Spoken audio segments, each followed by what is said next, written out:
क्या तुमने कभी सोचा है कि जब गौतम बुद्ध ने बुद्धि प्राप्त कर ली थी, जब उन्होंने इस संसार का सबसे बड़ा सत्य देख लिया था, तब उन्होंने क्यों पूरे 7 दिन तक एक भी शब्द नहीं कहा? ना कोई उपदेश, ना कोई प्रवचन, ना कोई घोषणा की कि मैं बुद्ध बन गया हूं। उन्होंने कुछ भी नहीं कहा, सिर्फ मौन। आखिर क्यों? कि वो खुद भी उस बोझ को शब्दों में नहीं ढाल सके, या फिर वो ऐसी बात थी जिसे अगर किसी को बता देते तो ये दुनिया उसे सह नहीं पाती। उस रात को याद करो जब सिद्धार्थ बोधि वृक्ष के नीचे बैठे थे, सारी रात साधना में डूबे रहे और फिर सुबह के उस सुनहरे क्षण में जब सूरज की पहली किरण पत्तों पर पड़े, बुद्ध ने आखिरी भ्रम को भी पार कर लिया। उन्होंने जीवन और मृत्यु का अंतिम रहस्य देख लिया। और तभी भीतर से एक आवाज उठी, एक सवाल, क्या इस सत्य को दुनिया को बताऊं? पर तभी भीतर से दूसरा उत्तर आया, नहीं, इस सत्य को कोई समझ नहीं सकता कि एक ऐसा अनुभव है जो ना शब्दों में उतारा जा सकता है, ना उपदेशों में। जो कहूँगा वो असत्य हो जाएगा, जो दिखाऊंगा वो अधूरा रह जाएगा।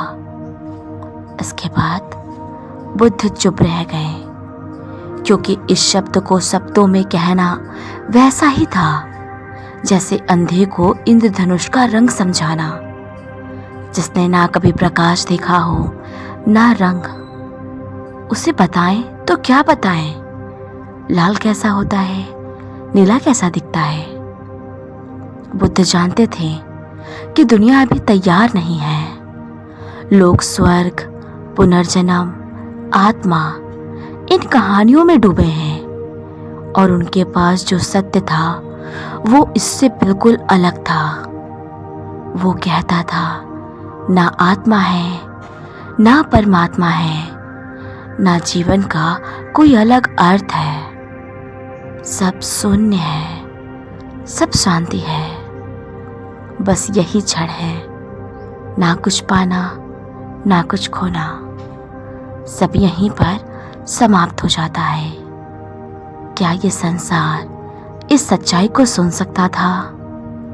शायद नहीं। शायद इसीलिए बुद्ध 7 दिनों के मौन पर रहे। उनकी आंखें खुली थी, लेकिन वो स्थिर थे। उनकी सांसें चल रही थी, लेकिन कोई हलचल नहीं थी। कहा जाता है उस 7 दिनों में सिर्फ बुद्ध ही मौन नहीं थे, पूरा ब्रह्मांड थम गया था।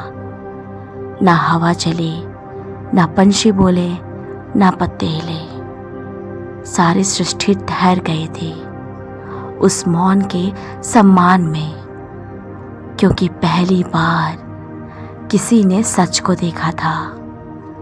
लेकिन ये मौन ज्यादा देर तक रह ना सका। 7वें दिन ब्रह्मलोक से देवता स्वयं बुद्ध के पास आए। उन्होंने हाथ जोड़ करके विनती की, हे तथागत, कृपा करके बोलिए, कुछ कहिए, कुछ सिखाइए। ये दुनिया अंधकार में भटक रही है। अगर आप मौन रहें तो ये संसार सदा अज्ञान में डूबा रहेगा। ना कोई राह पाएगा, ना कोई प्रकाश। बुद्ध ने आंखें खोली, हल्की मुस्कान के साथ बोले, कुछ लोग हैं जिनकी आंखें खुल चुकी हैं, शायद वो सुन सके, समझ सके, और मैं उनके लिए ही बोलूंगा। और तब उन्होंने संसार को वो 4 आर्य सत्य दिए जिन पर आज भी पूरी बुद्ध परंपरा टिकी है। वो 4 आर्य सत्य है, दुख है, दुख का कारण है, दुख का अंत है और दुख के अंत का मार्ग है। यही वो सत्य था जिसे वो 7 दिनों तक मौन साध कर अपने भीतर परखते रहें, समझते रहें और महसूस करते रहें। क्योंकि इतनी बड़ी सच्चाई को देखने के बाद कोई भी साधक तुरंत बोल नहीं सकता। उसे संभालना पड़ता है, उसे जीना पड़ता है, उसे अपने भीतर उतारना पड़ता है। बुद्ध ने ऐसा ही किया और शायद यही उनके मौन का सबसे बड़ा रहस्य है। वो जानते थे कि सत्य को बोलने से पहले सत्य होना पड़ता है। बोलना तभी सार्थक है जब मौन पूरा हो चुका हो। क्या तुमने कभी अपने भीतर ऐसा महसूस किया है जहाँ ना कोई चाह हो, ना डर, ना कोई भविष्य, ना कोई अतीत, सिर्फ ये क्षण पूरी तरह पूरा पूर्ण? अगर नहीं तो ध्यान करना शुरू करो। शायद तुम्हें भी वो 7 सत्य मिले जहां तुम्हें अपने भीतर सब कुछ मिल जाए। और तब तुम भी समझ पाओगे कि बुद्ध 7 दिन क्यों चुप रहे। क्योंकि जब तुम सच देख लोगे तो तुम्हारे पास भी कहने के लिए कुछ नहीं बचेगा, सिर्फ मौन और गहरा मौन रहेगा। धन्यवाद।